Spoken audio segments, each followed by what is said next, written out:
namsifu yeye siku zote. Sikilizeni furaha yangu, Mungu ni pendo, anipo sikilizeni furaha yangu, Mungu ni pendo, anipenda. Sikilizeni furaha yangu, Mungu ni pendo, anipenda. Sikilizeni furaha yangu, Mungu ni pendo, anipenda.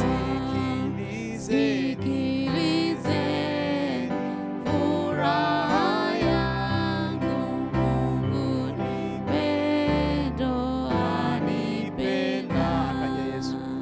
Akaja Yesu kuniokoa, yeye kanipa kuwa huru. Sikilizeni furaha yangu, Mungu ni pendo, anipenda. Sababu hii namtumikia, namsifu yeye siku zote. Sikilizeni furaha yangu, Mungu ni pendo, anipenda. Sikilizeni furaha yangu, Mungu ni pendo, anipenda.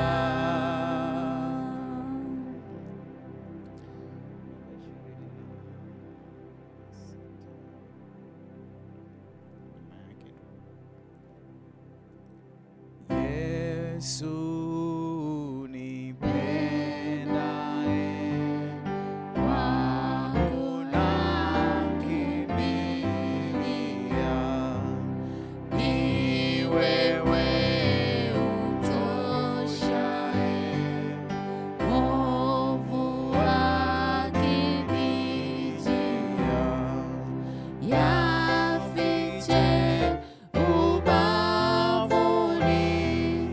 mwako maisha yangu,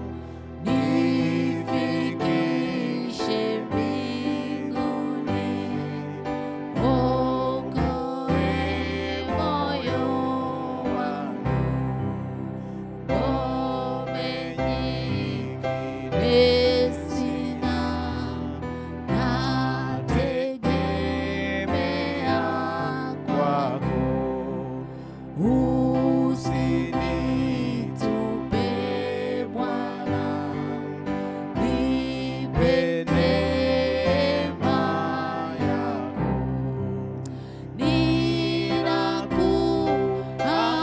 Ninakuamania, mwenye kuniwezesha. Shari wanikimbia, vitani wanitosha.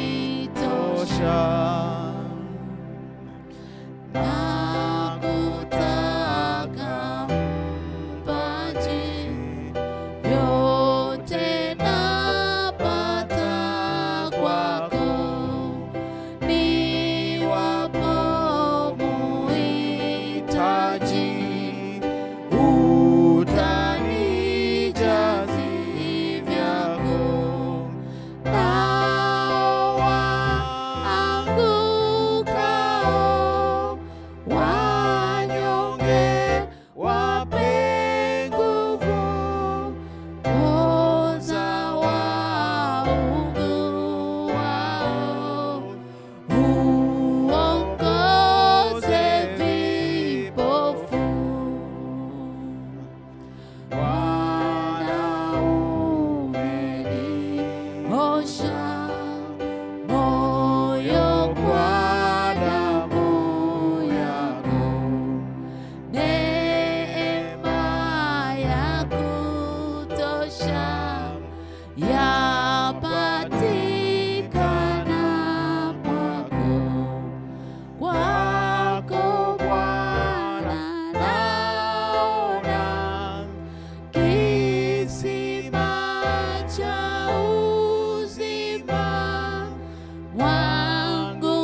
cha uzima wangu moyoni Bwana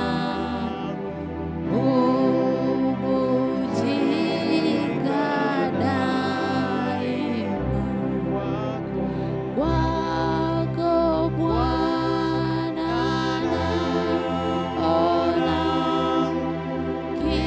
kisima cha uzima wangu moyoni Bwana hububujika daima. Kwako Bwana naona kisima cha uzima wangu moyoni Bwana hububujika daima.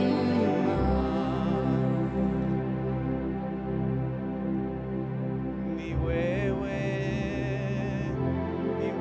Bwana,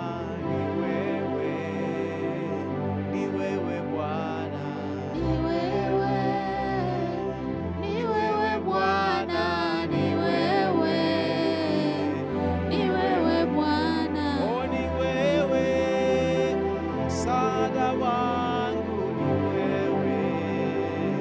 ni wewe Bwana, Ni wewe, ni wewe Bwana, ni wewe, ni wewe Bwana. oh, ni wewe kimbilio langu, ni wewe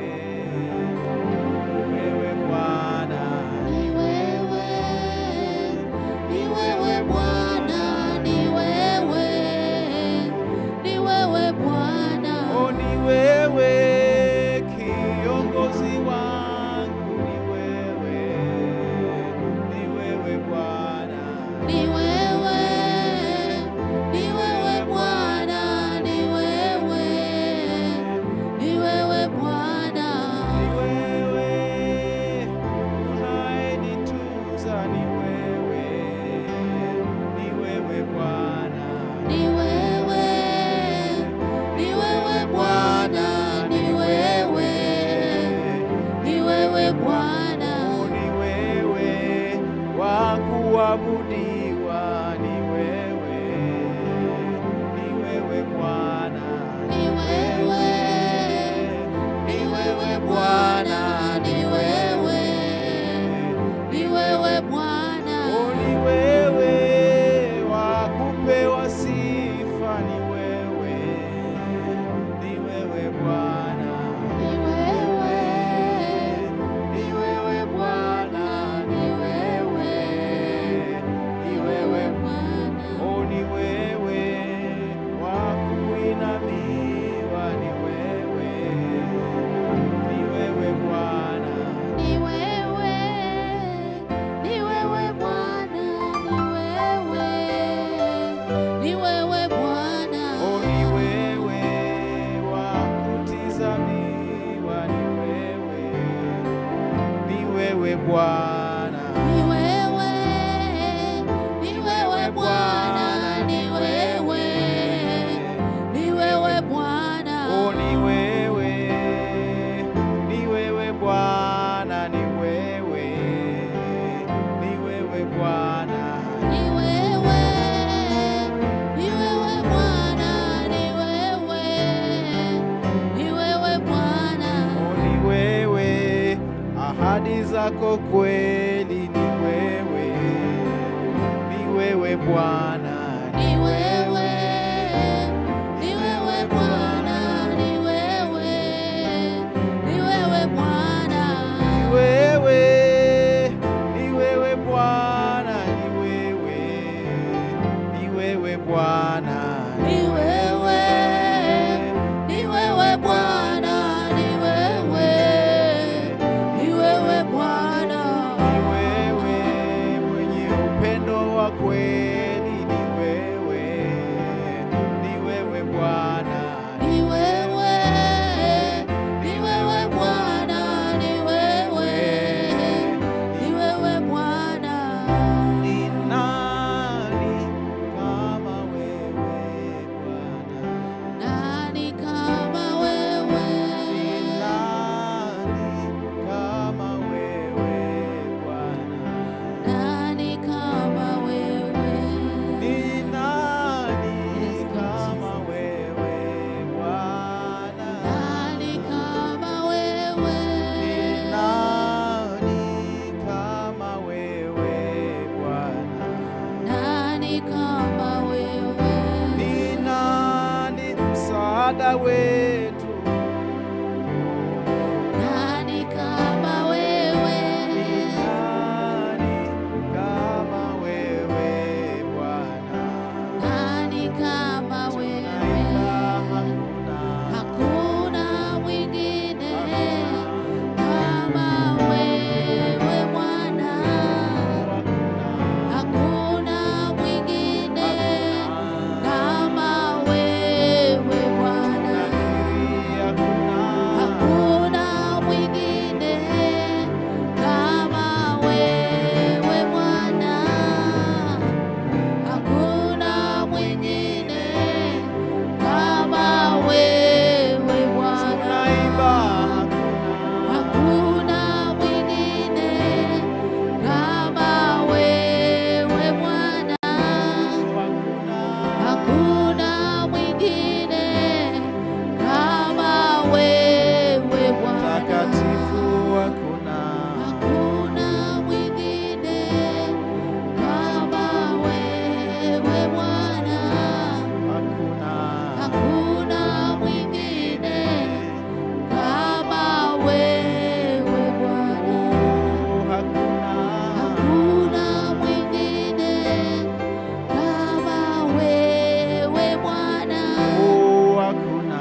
Hakuna mwingine kama wewe Bwana. Anayetutunza hakuna. Hakuna mwingine kama wewe Bwana. Hakuna mwingine kama wewe Bwana. Hakuna mwingine kama wewe Bwana. Hakuna mwingine kama wewe Bwana. Mungu wetu na Baba yetu wa mbinguni, hakika hakuna Mungu mwingine kama wewe Jehova. Tuko mbele zako, watoto wako na watumishi wako, tunakuabudu, tunakutukuza, tunaliinua na kulihimidi jina lako takatifu. Asante Bwana kwa ajili ya siku mpya ambayo umeifanya siku ya leo ya tarehe 8 mwezi wa 4 mwaka 2025. Ni siku mpya kabisa Bwana, haijawahi kutokea katika maisha yetu, lakini kwako ilikuwako tangu kuwekwa misingi ya ulimwengu.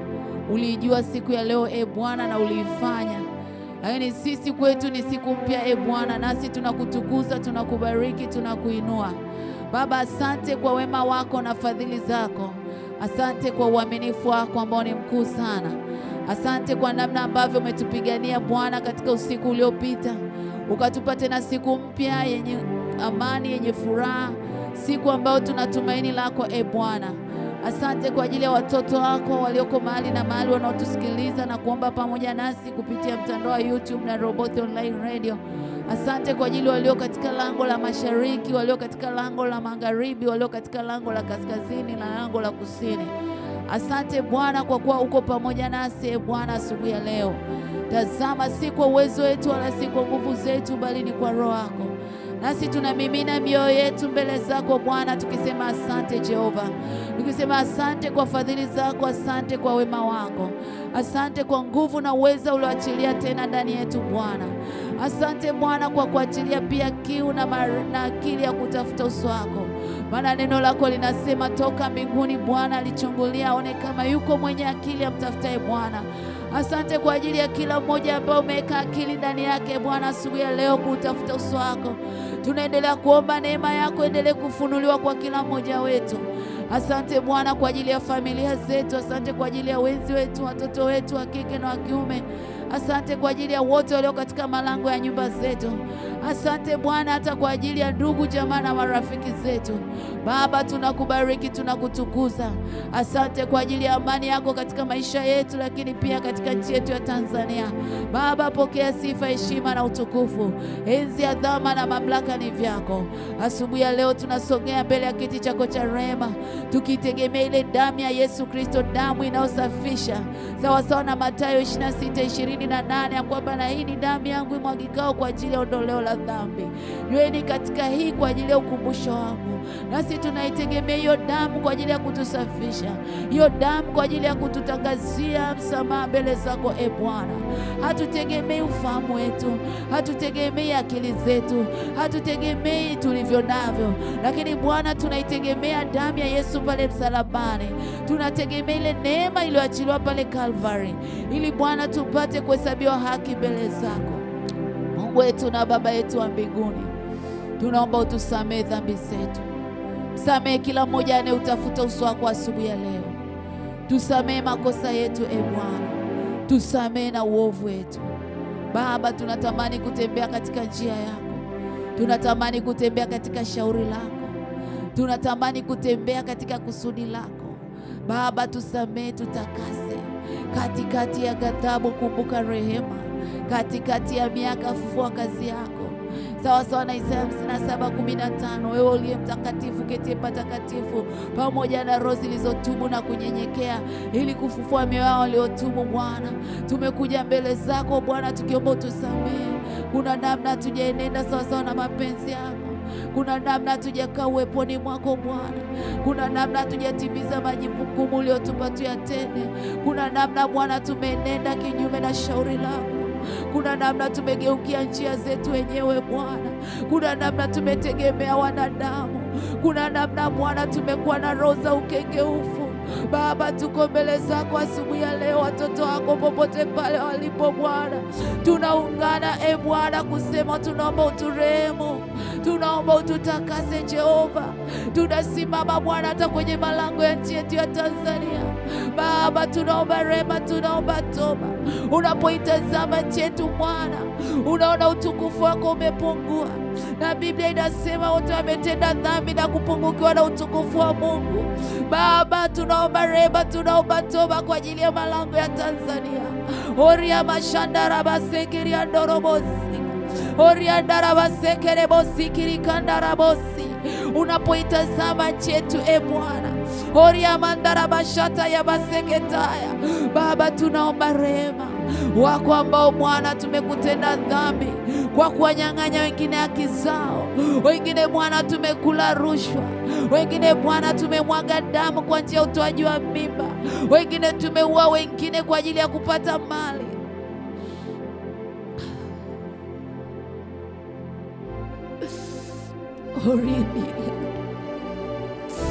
Rikarabos iriandorobos iriandarabos, rikarabos sekererebos iriandirikandarabosi kiriandarabos, rikarabos sikarabos sikarabos sikarabos. Tunasimama asubuhi ya leo Bwana kama makuhani. Ndio umesema umetafuta mtu miongoni mwao. Tunasimama mahali palipobomoka Jehova. Tunasimama mahali ambako pamebomoka, pale unapoziona damu zinalia kutoka kwenye ardhi ya Tanzania. Tunasimama na damu ya Yesu Jehova. Tunaomba rehema, tunaomba rehema. Niwe Bwana umesema ya kwamba ikiwa watu wangu walioitwa kwa jina langu watajinyenyekesha na kuomba, umesema utasikia kutoka mbinguni, utaiponya nchi yao. Baba, tumesimama kwenye malango ya Tanzania, kwenye ardhi ya Tanzania. Robo sika rabo sika rabasika rikandarabo seke yandarabakoria rindirimando robo saka ya basika rikarabo sika rabasika rabo sika rabo seke. Ulimwambia Adam ya kwamba ardhi imelaaniwa kwa ajili yako, lakini ukamwambia Kaini, wewe umelaaniwa juu ya ardhi, ya kwamba tunapokutenda dhambi Bwana, ardhi inalaaniwa. Lakini tunapoendelea kutenda dhambi Bwana, tunaanza kutembea na laana. Baba, tunasimama kwenye malango ya Tanzania, tunaomba rehema, tunaomba toba. Baba, pita na uweza wako, pita na neema yako, pita na huruma zako, pita Jehova. Rabosika ya masekere bosika rikanda rabosika. Asubuhi ya leo Bwana, tunanyenyekea, tunainua mikono yetu mbele zako, ishara ya kwamba tuwezi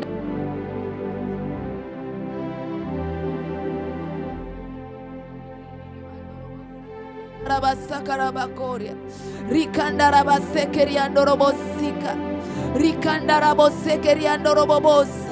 Iponye nchi yetu Bwana, hata tunapoendea Bwana kipindi cha uchaguzi. Unajua yanayoendelea katika malango ya Tanzania, unajua yanayoendelea katika ardhi ya Tanzania. Usiangalie uovu wetu Bwana, usiangalie dhambi yetu Bwana. Katikati ya ghadhabu kumbuka rehema, katikati ya miaka fufua kazi yako. Kandiri bashata ya masaka orimanda rabosika ria masaka ramanda raboshekerianda ramasekere sikirimando. Tunainyunyiza hiyo damu Yesu kwenye ardhi ya Tanzania, tunainyunyiza hiyo damu Yesu kwenye malango ya Tanzania. Tunanyamazisha kila kazi za adui, tunasimama katika position ya kifalme. Kazi za adui tunazinyamazisha. Waganga na wachawi, walozi wanaotumia manuizo, tunanyamazisha hizo kazi kwa mamlaka ya jina la Yesu. Wanaotegemea nguvu za giza katika position zao, tunapindua. Ramashanda rabo shaka ya masaka libro saka ya masaka rapakoria mandorobo shata ya masaka. Sawa sawa na Ezekieli 21, umesema Bwana utakipindua. Nasi tunapindua hivyo viti, tunapindua hizo mamlaka zinazotegemea nguvu za giza. Ramashanda rabakoria mandarabosika, kwa mamlaka ya jina la Yesu Kristo wa Nazareti aliye hai. Rikarabosika. Sikia ardhi ya Tanzania, tunakunywesha damu ya Yesu.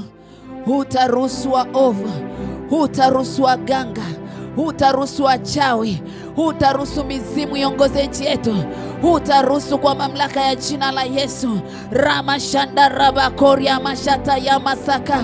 Kama ambavyo kwenye Daniel anasema, ndipo Nebukadreza akagundua ya kwamba mbingu ndizo zinazotawala na zinamweka yeye wamtakaye. Nasi tunasema na ardhi ya Tanzania, sikia neno la Bwana. Usiruhusu atumie uganga, usiruhusu walozi, usiruhusu wanuizaji, katika jina la Yesu Kristo wa Nazareti aliye hai. Tunapindua maashira yao, tunaharibu madhabahu zao kwa mamlaka ya jina la Yesu. Kwa damu ya Yesu Kristo tunapeleka damu ya Yesu kwenye maingilio ya miji, tunapeleka damu ya Yesu kwenye masoko. Wanaotumia nguvu za giza, tunaharibu hizo network za kuzimu. Rapashaka ya masaka rapakoria ramandere bobo shata ya masaka, katika jina la Yesu. Ramasaka rabakoria ramashetere bobo saka oria mashanda rabakoria rikanda rabakoria ropo sakataya. Hakuna uganga wala uchawi utakaosimama katika malango ya Tanzania.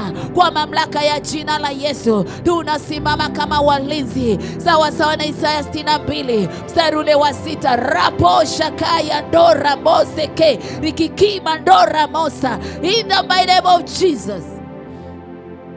Ramashata ya masaka. Damu ya Yesu, damu ya Yesu, damu ya Yesu. Mtu wa Mungu, omba kwa ajili ya nchi, omba. Yeremia anasema utakieni amani ule mji ambao umetwaliwa kuwa mateka ndani yake. Tamka amani, tamka, omba kwa ajili ya nchi, omba kwa ajili ya nchi. Pasipokuwa na amani, pasipokuwa na uhuru, pasipokuwa na upendo, kuna namna utaweza kufanya mambo yako, kuna namna utaweza kufanikiwa. Paulo anamwambia Timotheo katika Timotheo wa kwanza mlango wa 2, basi nataka dua na sala vifanyike kabla ya mambo yote, kwa sababu sababu gani? Anasema ili nchi iwe na amani, kuwe na utaua, ili nalo linapendeza na linamtukuza Bwana, ili watu waweze kumwabudu Bwana. Mwambie Bwana, ninatamka amani kwa ajili ya Tanzania. Yale Mungu anayokuonyesha ambayo yako kinyume na mapenzi yake, peleka damu ya Yesu ya haribu. Umewekwa kwenye hiyo nafasi ili kuketisha ufalme wa Bwana. Mando robo shata ya masaka rapa koria, rikanda raba shata ya masaka taya, oria mashata ya masaka. Dakika zako chache ni muhimu sana mbele za Bwana kwa ajili ya malango ya Tanzania. Mungu alisema na Ibrahim kwa habari ya Sodoma. Ibrahim akamwambia Bwana, ukikuta watu 100 utaangamiza. Akasema no Ibrahim, sitaangamiza. Akamwambia watu 50, watu 10. Sikia neno lako mbele za Bwana kwa ajili ya malango ya nchi. Ni neno la muhimu sana. Tamka kitu kwa ajili ya Tanzania asubuhi ya leo. Tamka kitu. Rapa shaka ya masaka, rama senderebo sakaria ndarabakoria, mandorobo sikiri kandarabakoria. Hizo ajali ambazo zinaratibishwa na kuzimu, tunazinyamazisha kwa mamlaka ya jina la Yesu. Damu hazitaendelea kumwagika kwenye barabara zetu. Ripo saka ya masaka rabakoria, randarama shenderebo saka. Hiyo damu ya Yesu kwenye lango la bahari, kwenye maziwa, ajali hazitatokea kwa jina la Yesu Kristo wa Nazareti aliye hai. Ramashanta ya masaka. Tunaliweka wakfu hata anga. Wote watakao safiri kwa njia ya anga, tunapeleka damu ya Yesu. Tunakataa kazi za kuzimu za kuleta ajali ili kumwaga damu. Ramashanda rabo shaka ya masaka, libro shata ya maseke rapakoria, rindirikanda rabo shaka taya, katika jina la Yesu Kristo wa Nazareti aliye hai. Ribo shata ya masaka, koria mashende ribo sika. Nenda mbele za Bwana. Natamani tuombe kwa ajili ya wagonjwa. Popote pale ulipo unaumwa, Biblia inasema kwa kupigwa kwa Yesu tumepona. Na kwenye Yohana 10:10 Yesu anasema mwivi haji ili aila aibe na kuchinja na kuharibu. Anasema bali mimi nilikuja ili wawe na uzima, kisha wawe nao tele. Uzima ni fungu letu. Uzima ni haki yetu. Nenda mbele za Bwana. Popote pale ambako unaumwa, weka mkono wako. Kama unaumwa sehemu nyingi, weka kichwani. Tunaenda kuomba uponyaji kwa jina la Yesu. Pale msalabani kuna exchange. Kuna Yesu alikuwa dhaifu ili sisi tuwe na nguvu. Yesu alitobolewa ili wewe uponywe. Yesu alipigwa ili wewe uponywe. Tunaenda kutamka damu ya Yesu kwenye kila eneo la mwili wako. Kwenye Yoeli 3:21 anasema, nami nitaitakasa hiyo damu yao ambayo bado haijatakaswa. Walawi 17:11 anasema, uhai wa mwili uko katika damu, nami nimewapa damu juu ya madhabahu ili kufanya upatanisho wa nafsi zenu. Uhai uko katika damu. Tunapoenda kutamka damu ya Yesu, tunatamka uhai. Na tutakapoenda kuinyunyiza katika eneo lolote unaloumwa, ni kwamba tunakupa uhai wa Yesu. Tunafanya exchange na roho ya mauti ambayo imekaa kwenye mwili wako kwa muda mrefu. Baba, katika jina la Yesu Kristo wa Nazareti aliye hai, ni saa nyingine Bwana tunakuja mbele zako. Tunaomba rehema, tunaomba toba kwa ajili ya chanzo chochote au mlango wowote ambao kwa namna moja au tuliufungua, adui akapata kibali cha kuweza kuachilia mashambulizi kwa njia ya magonjwa katika afya zetu, katika afya za watumishi wako. Baba, tunaomba rehema, tunaomba toba. Lakini saa hii tunakuja Bwana tukiamini ya kwamba wewe umesema tuombe nasi tutapewa. Nawe Bwana ulisema ya kwamba ishara hizi zitaambatana nasi, ya kwamba utaweka mikono yetu juu ya wagonjwa na watapokea uponyaji. Lakini Bwana tunajua ni Mungu uliye mahali popote. Yairo alisema ya kwamba, yule akida alisema ya kwamba wewe sema neno tu na mtumishi wangu atapona. Haukufika kwenye eneo la tukio, lakini ulitamka kitu na yule mtumishi alipona. Nasi Bwana asubuhi ya leo kutoka kwenye madhabahu ya True Rehoboth Ministry Tanzania, kwa mamlaka ya jina la Yesu Kristo wa Nazareti aliye hai, tunaachilia hiyo damu ya Yesu kwa huyo mgonjwa. Tunaachilia damu ya Yesu kwa huyo mama, kwenye hayo magoti, kwenye hicho kifua, kwenye hilo tumbo. Tunatakasa damu yake kwa damu ya Yesu Kristo. Tunanyamazisha roho ya magonjwa. Toka achia watu wa Mungu. Toka achia huyo mama. Toka achia huyo baba. Roho ya magonjwa, hivyo vidonda vya tumbo, toka achia, achia, achia, achia, achia, achia kwa jina la Yesu. Kila udhaifu, rapashata ya masaka, oria mashanda, kama ambavyo Yesu uliwaponya na kuondolea udhaifu wao, nasi tunatamka uponyaji. Kila roho ya udhaifu, toka achia watu wa Mungu. Tunatamka uzima badala ya mauti. Tunatamka uzima badala ya mauti katika jina la Yesu Kristo. Tunafunga hiyo ardhi, yamkini ilipanua kinywa chake kumeze kabla ya wakati. Rapashata ya masaka. Biblia inasema mtamtumikia Bwana, atabariki chakula chenu na maji yenu. Hapata kuwepo na mwenye kuharibu mimba wala tasa, na siku za miaka yenu itatimizwa. Ardhi, sikia neno la Bwana. Hutatumeza kabla ya wakati. Hutafungua kinywa chako kabla ya wakati. Tunajiconnect na mkono wa kuume wa Mungu Baba, maana Mithali yatuambia na wingi wa siku katika mkono wake. Rapashata ya masaka. Connect maisha yako na mkono wa kuume wa Mungu Baba. Anza kutamka wingi wa siku.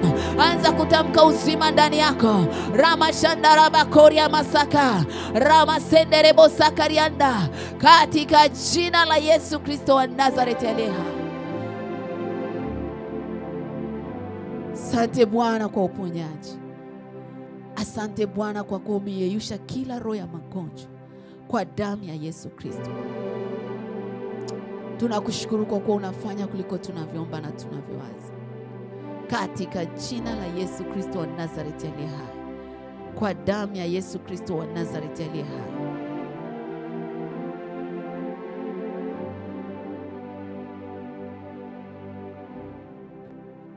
Amen, amen.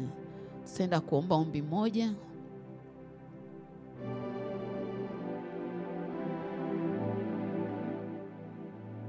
Tutaenda kuomba ombi moja kulingana na kitabu kile cha Mwanzo mlango ule wa kwanza. Utasoma mstari wa kwanza mpaka ule mstari wa 5. Biblia inasema, hapo mwanzo Mungu aliziumba mbingu na nchi.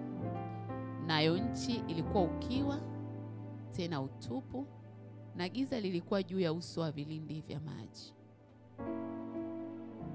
Roho ya Mungu ikatulia juu ya uso wa maji. Mungu akasema, iwe nuru, ikawa nuru.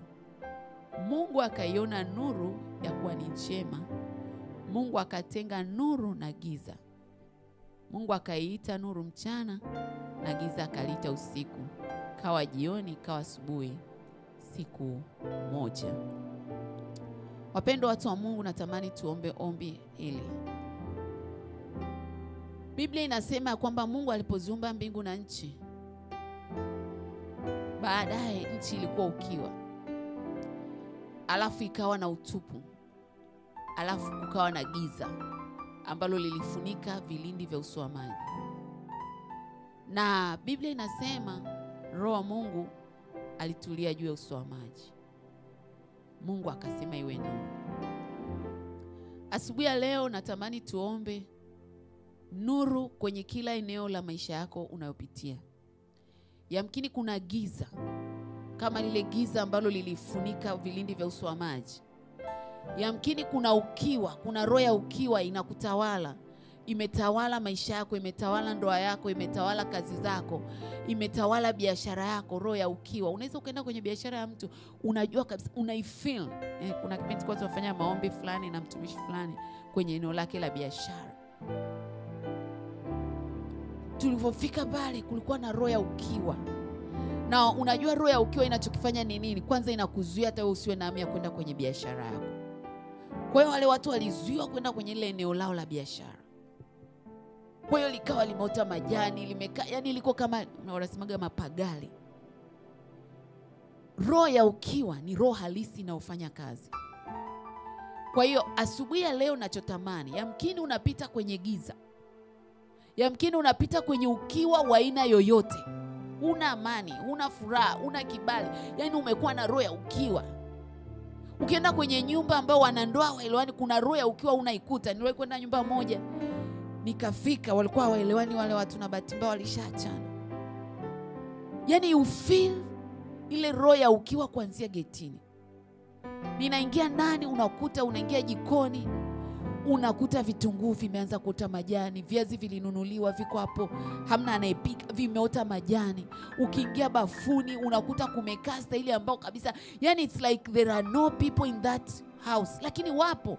Ukiangalia sebleni, picha zipo, ndio wametabasamu, lakini kuna ukiwa umeifunika ile nyumba. Yamkini unapita kwenye hali ya aina hiyo. Hilo ni bonde la uvuli wa mauti, na linaanza na roho ya ukiwa. Sasa naomba leo asubuhi tuombe. Mungu anasema ya kwamba, Mungu akasema iwe nuru. Iwe nuru. Yesu anasema mimi ni nuru ya ulimwengu. Alafu wengine anasema ninyi ni nuru ya ulimwengu. Kwa hiyo maana yake ni nini? Tunaenda kutamka nuru, lakini pia tunamwomba Bwana atufanye kuwa nuru. Popote pale utapokuwa, wewe uwe nuru. Ukifika mahali giza likimbie. Anasema kwenye Yohana 1, nafikiri mstari wa 5, nayo nuru yang'aa gizani, nalo giza halikuiweza. Kwenye giza lolote, imagine umeme umekatika, pap, lile giza huwa linatanda. Lakini ukiwasha hata wanasema kale kasimu katochi, kale kamwanga kadogo, unaona giza linakimbia. Natamani asubuhi ya leo tamka nuru kwenye kila eneo la maisha yako, kwenye kazi yako, kwenye ndoa, kwenye afya yako, kwenye kila eneo. Tamka nuru, tamka nuru. Manda rabu shaka ya masaka, rikarabu sikirianda rabasaka rabakoria, ramashata ya masekerebo sikirikanda rabakoria.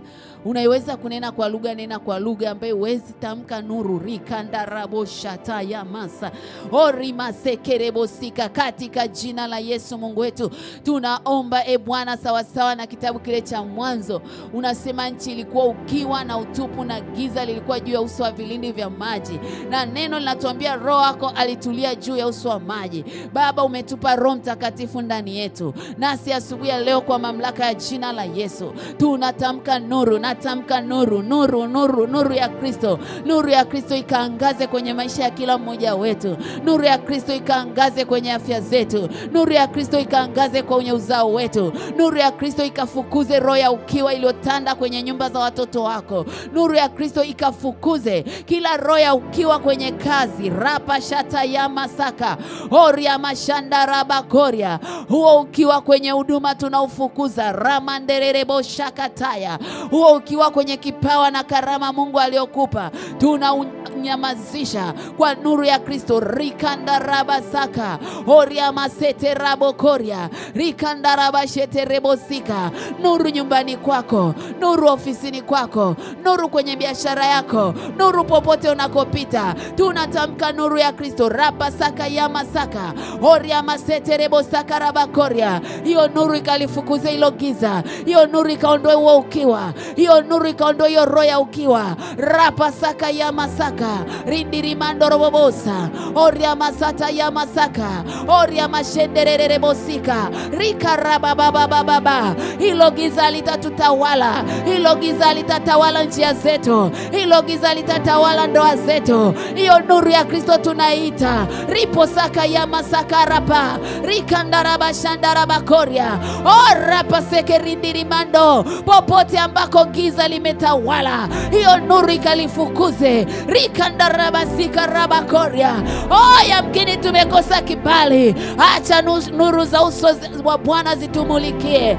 Acha uso wako umulikwe na nuru za uso wa Bwana. Mandiri kandaraba shete rebo sikiri kandaraba koria, ropo sikiri kandaraba sekerimando, rindirimando robo sikiri andaraba saka. Bwana kuangazie nuru za uso wake. Kibali katika uso wako. Kibali kwa wale wanaotakiwa kukusaidia. Acha nuru za uso wa Bwana ziangazie nuru za uso, usiangazie uso wako katika jina la Yesu Kristo wa Nazareti aliye hai. Rikamanda, oria mandara bashataya mbendere kosia, orikandi rikandi rimando robosi, rindi rikandi rimando, rikandi rikanda rabosa, orindi mando ropo sika, kiri mandi rikanda. Hiyo roho ya giza iliyoachiliwa ikapelekea ukiwa rapa sika. tunaifukuza kwa nuru ya Kristo. Rika ndi mandora bosa ori mandira mosa taya rindi mandora maseke ya ndora mandira bo seke mando, kwa jina la Yesu. Thank you Lord Jesus. Ramashataya. Acha Bwana akuinue, acha Bwana atuinue, maana anasema hakuna anayechukua taka iweka chini ya pishi, taa itawekwa mvunguni. Acha umulikiwe nuru za uso wa Bwana. Acha Bwana akutoe kwenye hilo shimo, akuweke juu, kama ambavyo Daudi anasema, umenitoa kutoka katika shimo, ukanipandisha juu panapo nafasi, ukaniketisha pamoja na wakuu. Acha nuru ya Kristo ikutoe kwenye hilo giza, ikupandishe juu, ikuketishe pamoja na wakuu, in the mighty name of Jesus. Thank you Holy Spirit. Asante Bwana kwa wema wako na fadhili zako. Asante Bwana kwa kuwa umetufanya kuwa nuru asubuhi ya leo. Asante kwa kuwa kazi zetu zitakuwa nuru. Asante kwa kuwa uzao wetu ni nuru. Asante kwa kuwa ndoa zetu zitamulikwa nuru ya Kristo. Asante kwa kuwa popote tutakapopita Bwana, nuru yako inatangulia. Pokea sifa, heshima na utukufu, enzi, adhama na mamlaka ni vyako Bwana. Tusaidie Bwana sasa tunapoenda katika neno lako. Fungua macho yetu ya ndani, fungua ufahamu wetu Bwana, tukapate kuelewa na maandiko. Nisaidie mtoto wako na mtumishi wako. Naomba hekima yako katika kusema neno lako. Niepushe Bwana na yale yote yasiyostahili kusemwa katika kinywa changu. Wasaidie watoto wako mahali na mahali. Transform, oh Lord Jesus, our mindset. Renew our mindset. Geuza nia za kila mmoja wetu. Geuza mitazamo yetu Bwana, ili tupate kusikia unavyotaka tusikie, tutende unavyotaka tutende, tuseme unavyotaka tuseme. Asante Bwana kwa uaminifu wako. Katika jina la Yesu tunaomba na kuamini. Amen, amen, amen. Bwana Yesu asifiwe sana, mtu wa Mungu. Tunamshukuru Mungu kwa ajili ya kipindi kilichopita cha maombi. Kanuni za utendaji kazi wa imani. Kanuni za utendaji kazi wa imani. Wapendwa, tumekuwa tunatembea na kitabu kile cha Warumi 4 mstari wa 17 hadi 20. Warumi 4:17 hadi 20. Nitasoma. Biblia inasema, kama ilivyoandikwa, nimekuweka kuwa baba wa mataifa mengi mbele zake yeye aliyemwamini, yani Mungu mwenye kuwahuisha wafu, ayatajaye yale yasiyokuwako kana kwamba yamekuwako. Naye aliamini kwa kutarajia yasiyoweza kutarajiwa, ili apate kuwa baba wa mataifa mengi, kama ilivyonenwa, ndivyo utakavyokuwa uzao wako.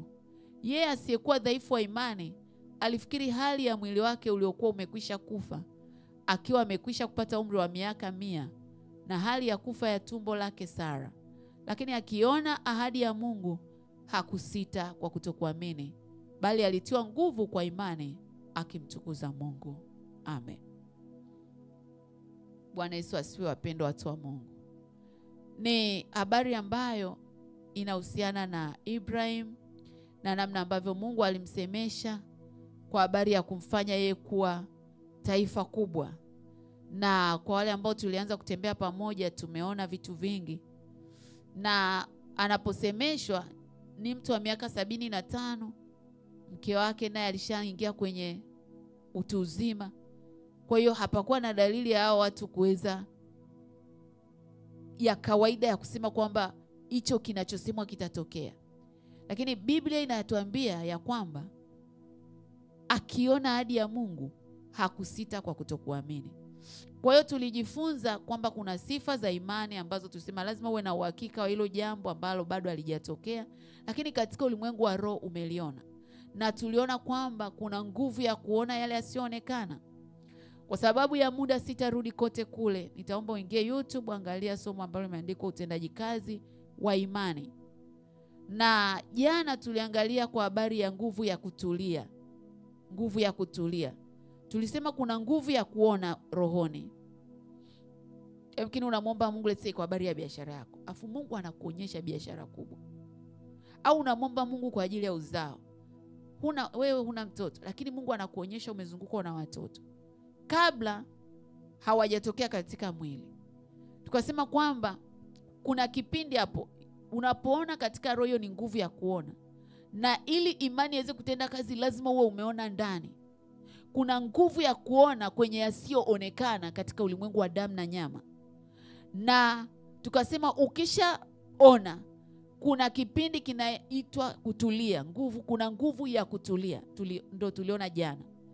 Lakini sasa leo nataka tuone kitu kingine. Kati ya kuona, kutulia ili uamini, kuna kitu kinatakiwa kufanywa ili kutengeneza imani. Imani haiji tu. Wapendwa, imani inatengenezwa. Warumi 10:17. Warumi 10:17.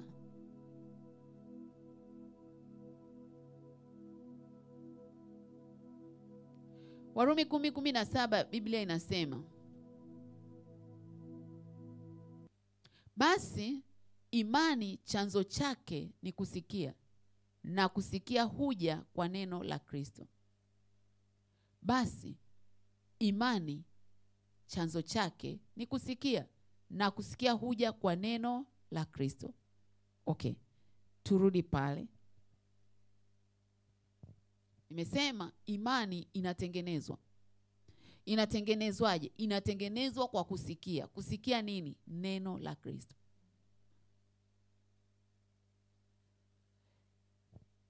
Ili imani itende kazi, unahitaji kuwa ni mtu ambaye unasimama kwenye neno. Chochote Mungu anachokusemesha, hakikisha kimebebwa na ahadi ya Mungu ambao ni neno lake. Biblia inaniambia katika Yohana 1, naye neno alifanyika mwili. Ngoja tusome. Yohana 1.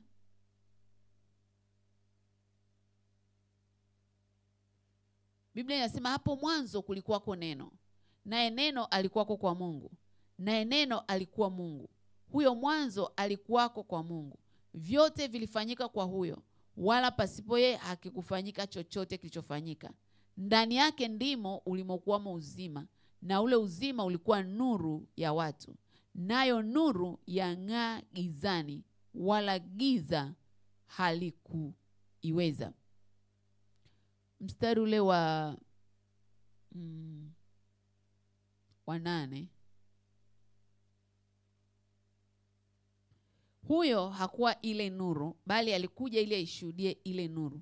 Kulikuwako nuru halisi amtiaye nuru kila mtu akija katika ulimwengu. Alikuwako ulimwenguni, hata kwake yeye ulimwengu ulipata kwako, wala ulimwengu haukumtambua.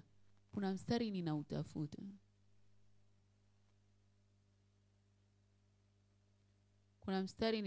Nasema alifanyika mwili, nasi tukauona utukufu wake. Mstari wa 14 anasema, naye neno alifanyika mwili, akakaa kwetu, nasi tukauona utukufu wake, utukufu kama wa mwana pekee atokaye kwa Baba, amejaa neema na kweli. Bwana Yesu asifiwe sana.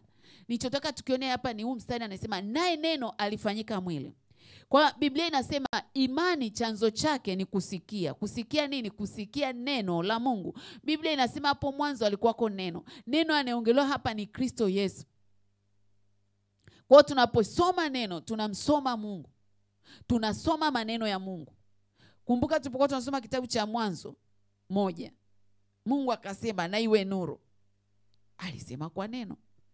Lakini kuna mahali anasema na tumfanye mtu kwa sura yetu. Mungu alikuwa anaongea katika utatu mtakatifu, Baba, Mwana na Roho. Kwa hiyo hapa anavyotuambia kwamba naye neno alifanyika mwili, maana yake ni nini? Unapolisikia neno kuhusiana na kitu ambacho Mungu amekusemesha, hakikisha lile neno lililobeba kile alichokusemesha Mungu linafanyika mwili, linafanyika sehemu ya safari yako. Usitembee safari yoyote pasipo neno. Kwa mfano, unaenda mbele za Mungu, unataka uzao. Huwezi kwenda tu, Mungu ninaomba unibariki mtoto. Mungu anasema naliangalia neno langu nipate kulitimiza. Kwa hiyo ni lazima ujawe kwanza maarifa ya neno la Mungu linasemaje kwa habari ya uzao. Ukishajawa lile neno, unaenda kuomba sawa sawa na neno. Utakapoomba, Mungu ataachilia ahadi. Akiachilia ahadi, atakupa na neno la kutembea na ile ahadi. Halo. Atakupa neno. Kwa hiyo, ili kutengeneza imani, ni lazima uwe ni msikilizaji wa neno. Ni lazima uwe ni msomaji wa neno. Imani inatengenezwa. Ni lazima ujifunze kusikiliza shuhuda za waliofanikiwa. Wewe kwa mfano unaomba uponyaji, alafu unaenda kusikiliza watu ambao wamekufa kulingana na ugonjwa unaopitia. Huwezi kupona. Hofu itaingiwa ndani. Kwa sababu gani? Ngoja tusome Yohana 6:63.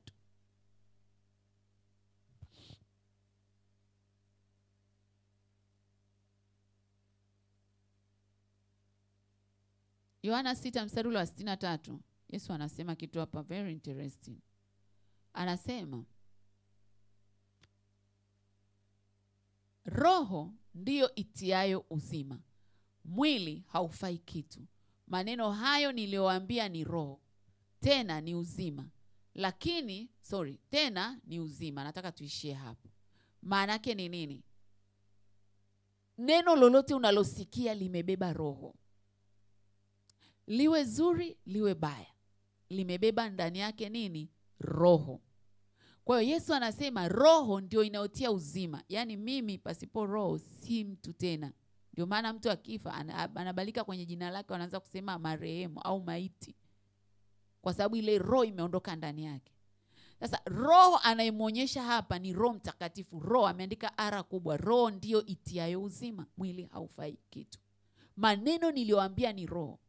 Tunapokuwa ni watu wa kusikia neno, lile neno limebeba roho ndani. Limebeba nguvu ya Roho Mtakatifu.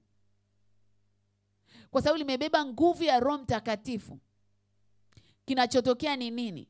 Popote utakapolituma lile neno, litaachilia uzima. Kwa hiyo ili imani yako iweze kutenda kazi, inabidi uwe msomaji wa neno. Ukisoma neno, ndani ya neno kuna roho. Kwa hiyo kuna uzima utaachiliwa ndani yako. Ule uzima ukiachiliwa ndani yako, ukiutuma kwenye situation yoyote, itasimama au itafanikiwa. Mungu anasema katika Isaya 55 ya kwamba kama ambavyo mvua inashuka kutoka juu na kunyesha nchi, ndivyo hivyo na neno lake likishuka halitamrudia bure, litatenda yale ambayo Bwana amelituma. Situation yoyote usiende kuomba bila neno. Na neno huwezi kuwa nalo kama usomi neno. Kwa nini sasa hivi tuna watu wengi wanataka kuombewa, hawawezi kuomba wenyewe? Kwa sababu neno haliko ndani. Na akiomba mwenyewe anaona hapati matokeo, kwa hiyo inabidi atafute care of prayer. Maombi ya kuombewa ni mazuri, lakini kuna saa utamkosa hata huyo wa kukuombea. Kuna saa utaambia watu wa kuombea, wataomba kidogo wataacha. Wewe ndio una mzigo hicho kitu. Be filled with the word of God. Biblia inaniambia neno la Kristo na likae kwa wingi ndani yenu. Neno linapokaa kwa wingi linatengeneza imani yako. Kwa mfano unaenda kumwomba Mungu habari ya mahitaji yako ya kila siku. Wewe Mungu, naomba unisaidie chakula, naomba unisaidie ada. Liko neno specific. Bwana ndiye mchungaji wangu, sitapungukiwa na kitu. Mungu niwezeshe kuwa mchungaji, niwezeshe wewe uwe mchungaji wangu, kutembea kama kondoo wako ili nisipungukiwe. Lakini Bwana umesema katika Wafilipi 4:19, na Bwana Mungu atawajaza kila mnachokihitaji kwa kadiri ya utajiri wa utukufu wake ndani yake Kristo. Baba, katika jina la Yesu nimekaa ndani yako, ninaomba unijaze kila ninachokihitaji. Na utashangaa utakuwa unatumia muda mrefu kuomba na Mungu atafanya. Yohana anasema mnaomba hamjibiwi kwa sababu mnaomba nini? Mnaomba vibaya.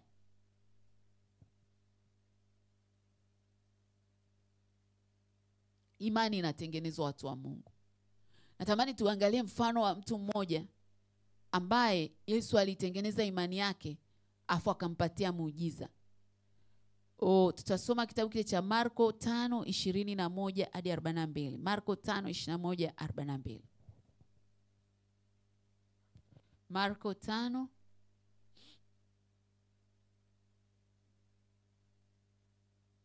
5:21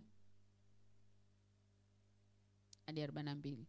Biblia inasema, hata Yesu alipokwisha kuvuka kurudia ng'ambo katika kile chombo, wakamkusanyikia mkutano mkuu, naye alikuwa kando ya bahari.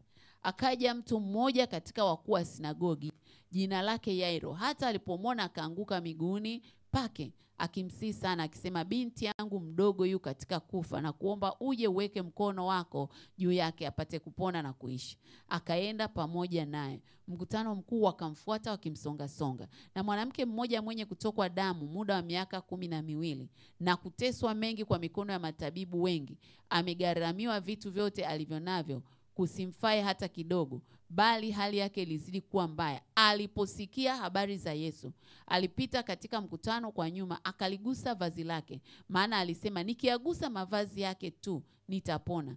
Mara chemichemi ya damu yake ikakauka, naye akafahamu mwilini mwake kwamba amepona msiba ule. Mara Yesu hali akifahamu nafsini mwake kwamba nguvu zimemtoka, akageuka kati ya mkutano akasema, ni nani aliyenigusa mavazi yangu? Wanafunzi wake wakamwambia, je, wawaona mkutano wanavyokusonga songa, nawe wasema ni nani aliyenigusa? Akatazama pande zote ili amone yule aliyetenda neno hilo.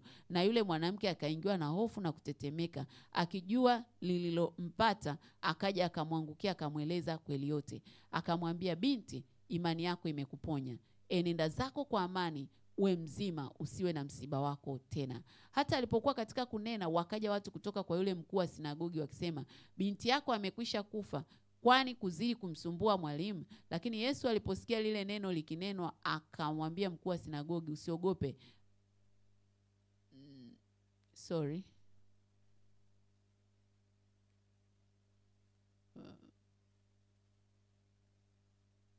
Hata alipokuwa katika kunena, wakaja watu kutoka kwa yule mkuu wa sinagogi wakisema, binti yako amekwisha kufa, kwani kuzidi kumsumbua mwalimu? Lakini Yesu aliposikia lile neno likinenwa, akamwambia mkuu wa sinagogi, usiogope, amini tu. Wala hakumruhusu mtu afuatane naye, ila Petro na Yakobo na Yohana nduguye Yakobo. Wakafika nyumbani kwa yule mkuu wa sinagogi, akaona ghasia na watu wakilia, wakifanya maombolezo makuu.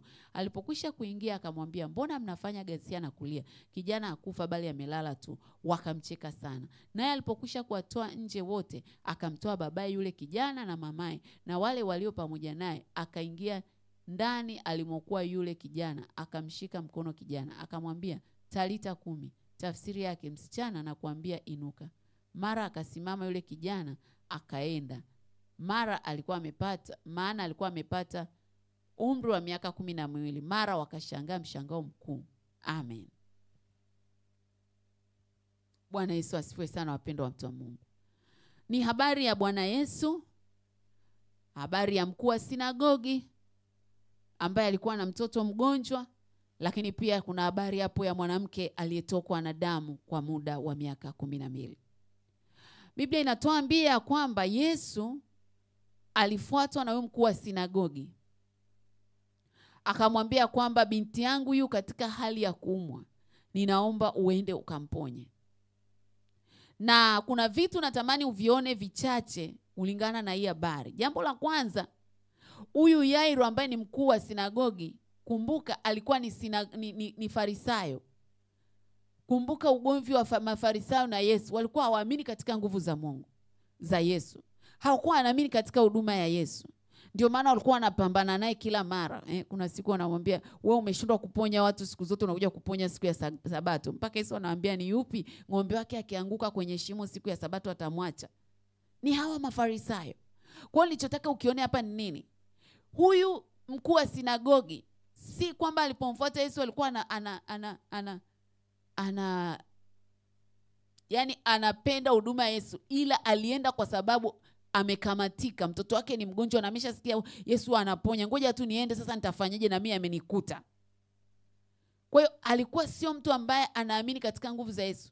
Alienda kwa Yesu kwa sababu mtoto wake anaumwa. Kwa hiyo Yairo ili mtoto wake apone, imani yake ilihitaji kutengenezwa. Kumbuka nimekuambia imani chanzo chake kwenye Warumi 10:17. Imani chanzo chake ni kusikia. Kusikia nini? Kusikia neno. Ukisoma hii habari utaona kuna mahali hapa Yesu anamwambia yule mwanamke aliyetokwa damu ya kwamba, binti, imani yako imekuponya. Ngoja tusome. Ukisoma ile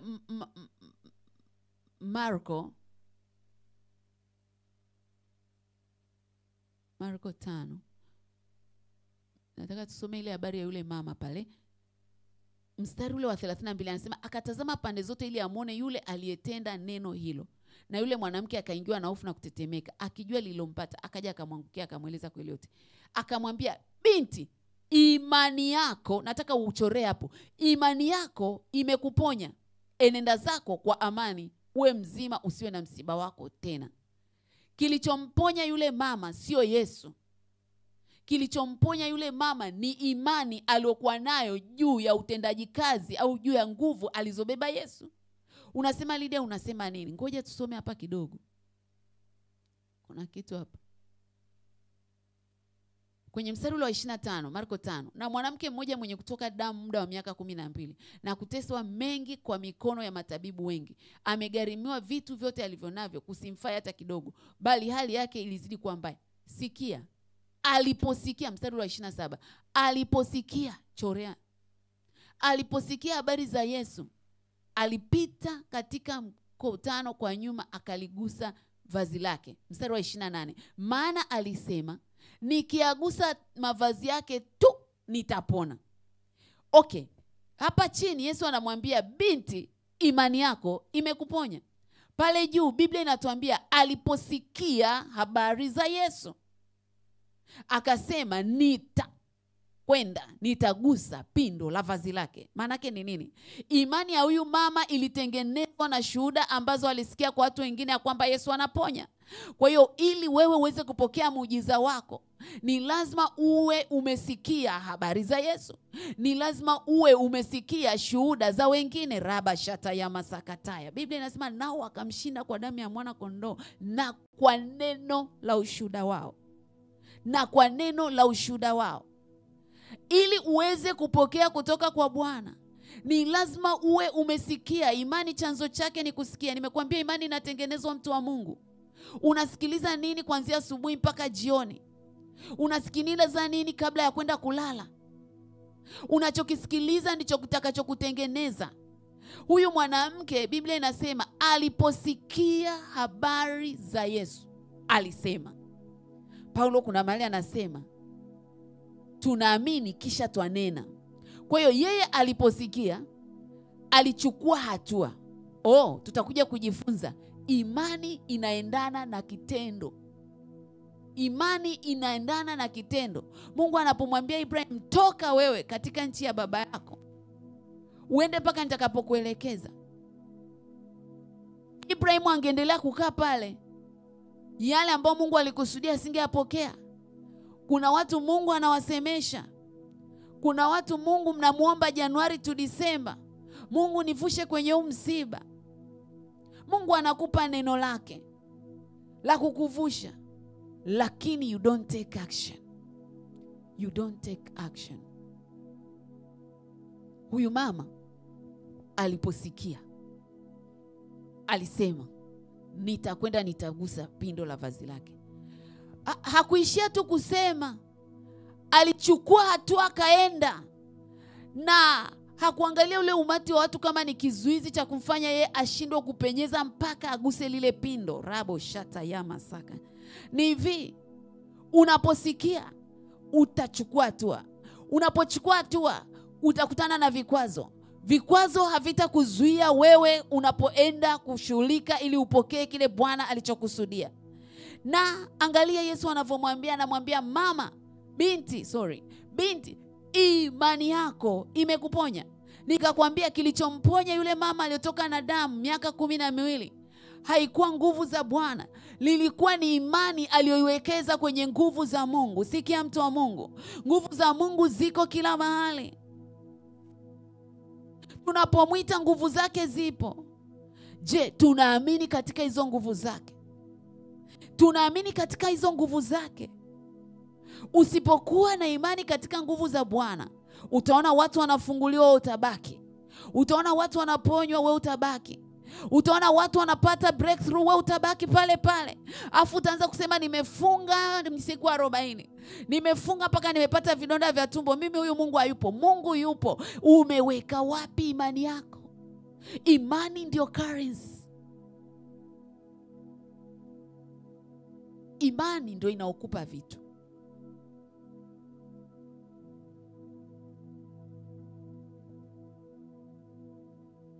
Nimesema Yairo alikuwa ni mkuu wa sinagogi, na kwa namna moja au nyingine walikuwa hawa watu wanapingana na Yesu.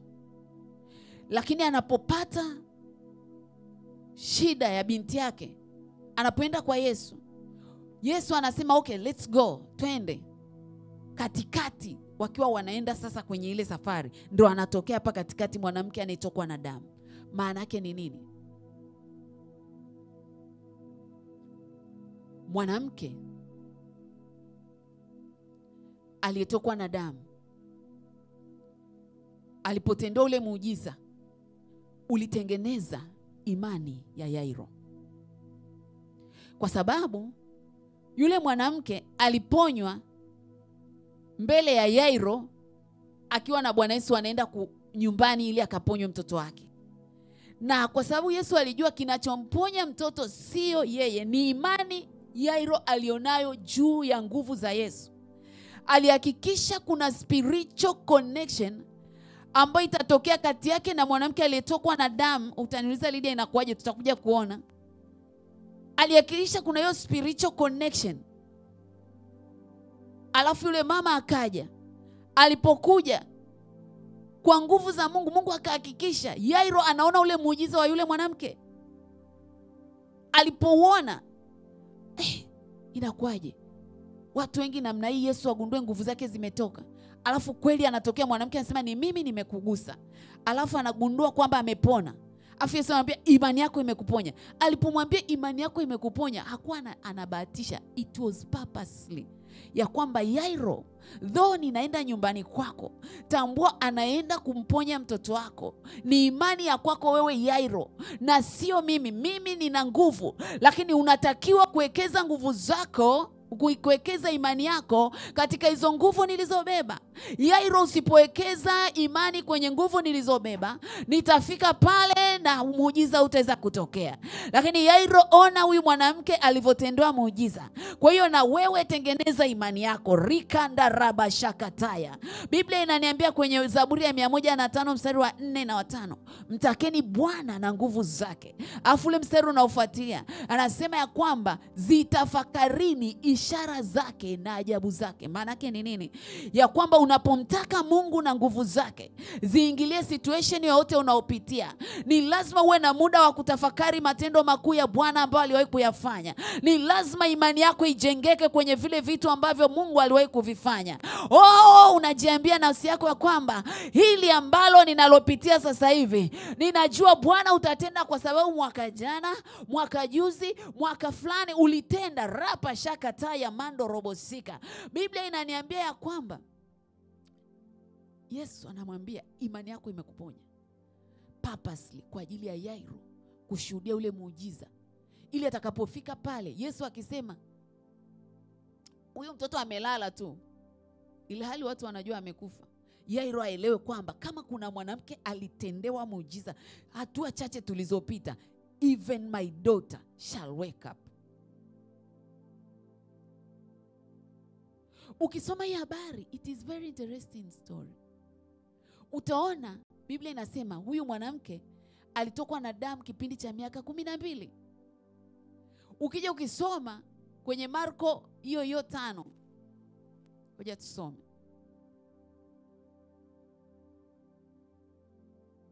Ukisoma Marko 5 pale, baada ya Yesu kumponya yule mtoto,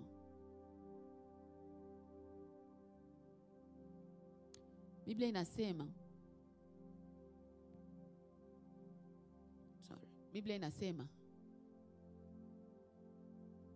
akamshika, mstari wa 41, akamshika mkono kijana, akamwambia talita kumi, tafsiri yake msichana na kuambia inuka. Mara akasimama yule kijana akaenda, maana alikuwa amepata umri wa miaka 12. Do you get the point? Mama aliyetokwa damu alikuwa na miaka 12. Binti aliyeponywa alikuwa na miaka 12. Maana yake ni nini?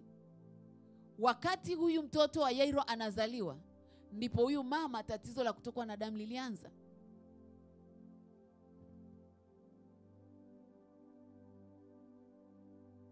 Nachotaka ukione hapa ni nini, watu wa Mungu?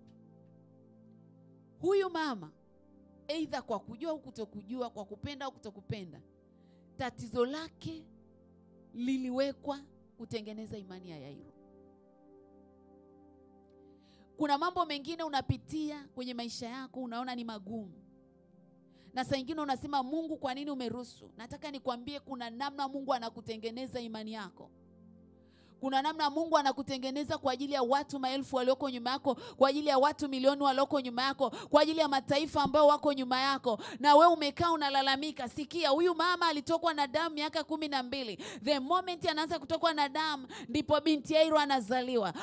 Kipindi ambacho binti Yairo amekuwa attacked na nguvu za giza, akawekwa chini kwenye mauti, ndipo kipindi ambacho breakthrough ya huyu mama ilitokea. Maana yake ni nini? Ninaenda kutenda kwa ajili ya kutengeneza imani za watu ili waamini ya kwamba Mungu yupo. Biblia inaniambia Mungu ni Mungu wa wote wenye mwili. Je, kuna neno lililogumu la kumshinda? Hakuna neno lililogumu la kumshinda Bwana. Ni ugonjwa umepitia, Yesu anaweza kuponya. Ni ukiwa umepitia, Yesu anaweza kuondoa. Ni umaskini, hakuna linalomshinda. Imani yako umeiweka wapi? Wakati wanafunzi wa Yesu wamemwaga Yesu, wamwambia sisi tunavuka, Yesu akaenda kuomba mlimani. Biblia inaniambia chombo kilianza kupata mawimbi. Alafu chombo kilipokuwa kinapata mawimbi, hicho ni kipindi ambacho walikuwa na Yesu kwenye boti, nimechanganya habari. Wakamwamsha Yesu, wakamwambia Yesu, wewe uoni kama ni shida, chombo kinataka kuzama, umelala? Yesu akamwambia, enyi wenye imani haba. Maana yake ni nini? Mungu ameweka nguvu ndani yetu ya imani. Ameweka nguvu ndani yetu ya imani. Na hiyo nguvu ya imani ndio inamtofautisha mtu mmoja na mtu mwingine. Halo. Unaona nini kwenye changamoto unayopitia? Unaona nini kwenye issue unayopitia, mtu wa Mungu? Unamwona Mungu au unaona tatizo? Unaona nini? Tatizo la yule mwanamke lilikuwa ni gateway ya Yairo kupokea imani ya kuponywa binti yake. Na utaona hata pale Yesu alipofika pale kwenye lile eneo, nimesema imani inatengenezwa. Inatengenezwaje? Inatengenezwa kwa neno. Inatengenezwa kwa shuhuda. Huu ni ushuhuda ambao Yairo aliuona. Lakini nimesema mengine unaweza ukapitia kwa ajili ya utukufu wa Bwana, aje kuhakikisha anatukuzwa kupitia wewe. Huyu mama alipoponywa, Yairo alipata imani na waliozunguka, na mtoto alikuja kuponywa. Maana yake ni nini? Unapovuka imani yako, unapowekeza imani na ukavuka tatizo unalopitia, uwe na uhakika kuna wengi watafunguliwa kupitia ushindi uliopata wewe. Halo. Lakini imani pia inatengenezwa na watu wanaokuzunguka. Unazungukwa na watu gani? Watu waliokuzunguka wanaweza kuzuia imani yako. Imani ili ikue, hakikisha you mingle yourself with people with common bond. Usikae na watu ambao wanawaza tofauti na unavyowaza, wananena tofauti na unavyonena, wanaona tofauti na unavyoona. Kaa na watu ambao you have wanasema like-minded, wazungu, like-minded, na mitazamo inayofanana. Wewe umeokoka, saa zote marafiki zako ni watu ambao hata Bwana Yesu asifiwe hawaijui. Kuna mtu anasema sasa unataka tusishirikiane. Hata Yesu alienda kwa watoza ushuru. Sisemi hiyo. Paulo anasema msifungiwe nira na wasioamini pasavyo kama ninyi mnavyoamini. Maana yake ni nini? Unaruhusiwa kuwafikia watu wote, kushirikiana nao, lakini huruhusiwi kuambatana nao. Ukiambatana na rafiki asiye na imani, ghafla na wewe imani yako itaoza. Ukisoma hiki kitabu cha Marko utagundua walipofika pale kwa Yairo, Yesu, kumbuka, wamemfuata, wanamwambia binti yako ameshafariki, usimsumbue mwalimu. Biblia inasema Yesu akamwambia binti amelala tu. Wakamcheka sana. Maana yake nini? Waliokuwa wanacheka walikuwa imani zao ni haba. Hawakuwa wanajua wanaongea na Mnazareti. Hawakuwa wanaongea na Mungu. Hawakujua wanaongea na Mungu mwenye nguvu, ambaye anaweza kubadilisha chochote wakati wowote anapotaka.